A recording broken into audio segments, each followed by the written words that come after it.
Na področju varovanja so pomembne teme javnega in zasebnega varovanja oseb in premoženja. Na področju mobilnosti so zagotovo pomembne združevanja različnih storitev, ki jih nudijo različni ponudniki v enotno celovito storitev, ki bo bistveno bolj pomagala po samemu mestu, pa naj si bo to mesto ali pa manjša vas. Na področju energetike in oskrbe z energetskimi viri je zagotovo pomembno celovito in intenzivno uporabljanje virov, ki omogočajo učinkovito distribuiranje tako električne energije, kakor tudi recimo vodnih virov. In na področju zdravja je zagotovo pomembno personalizirano zdravljenje, precizno zdravljenje, zdravljenje na področju telerehabilitacije in podobno. Vsi ti vidiki pa so zagotovo podkrepljeni z močnimi tehnologijami. Te tehnologije pa še posebej intenzivno razvijajo različne raziskovalne inštitucije. Nekaj osnovnih tehnologij, kot so recimo umetna inteligenca, internet storitev, internet stvari, pa do tega, da zelo močno vse to povezuje digitalizacija, kibernetska varnost in ki doprinašajo na koncu učinkovite rešitve na posameznih področjih, ne samo pri pametnih mestih, ampak tudi na vseh ostalih področjih, ki jih definira pametna specializacija.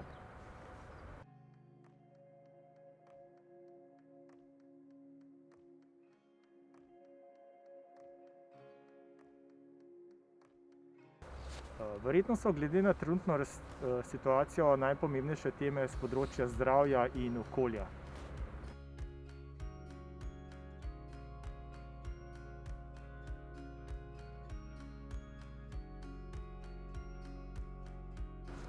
Inštitut Jožef Stefan, ki med drugim koordinira 2 SRIP-a, to sta pametna mesta in skupnosti ter tovarne prihodnosti, razvija vrsto tehnologij.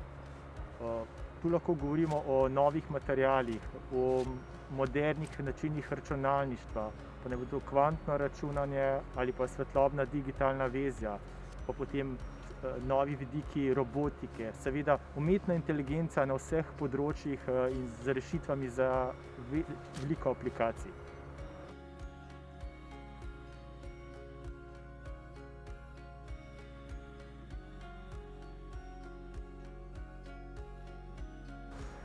Zagotovo so in bodo ostale pomembne teme z področja zdravja, okolja in prometa. Nad vsemi temi področji je zagotovo bistveno problem odprtih podatkov. Namreč zgolj odprti podatki so tisti, ki zagotavljajo, da lahko katerikoli ponudnik, deležnik pri tem sodelovanju, recimo v pametnih mestih, omogoča, da so njegove storitve, njegove rešitve združljive z drugimi in s tem tudi omogoča, da se same rešitve ne zapirajo v nek končni krog uporabnikov oziroma končni krog ponudnikov, ampak jih lahko kdorkoli naprej razvija in uporablja.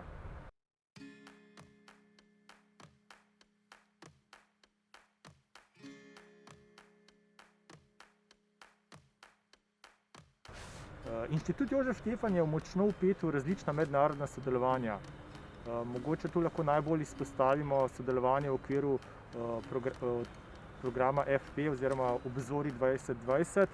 Zagotovo pa obstajajo sodelovanja tudi na drugih področjih, ki so mogoče bolj regionalnega značaja, od Interreg projektov, pa potem COST akcij, ESA programa in podobnih.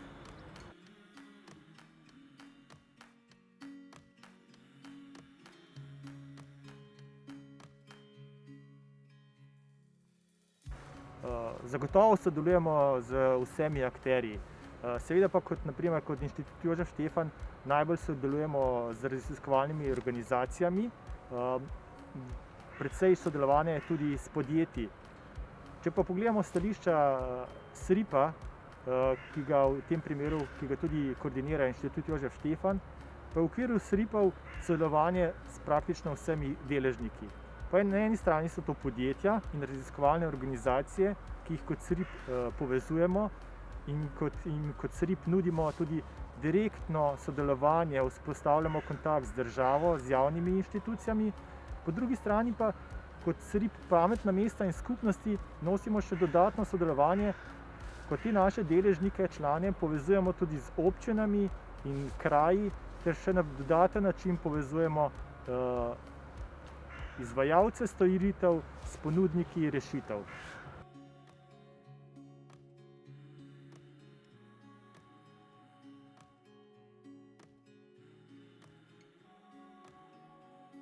Cilje je načeloma zastavila država, obstaja pa še nekaj odprtih vprašanj glede načina njihovega izvajanja oziroma njihovega doseganja. Predvsem je nekaj odprtih vprašanj na račun tega, kakšna so podporna okolja, finančni inštrumenti, da bi se podjetja in raziskovalne institucije na primer bolje povezale. Premalo je mogoče tudi zaenkrat definirana, kako država podpira razvoj tehnoloških rešitev, pri čemer pa spet pri katerih glavnino dela nosijo raziskovalne inštitucije.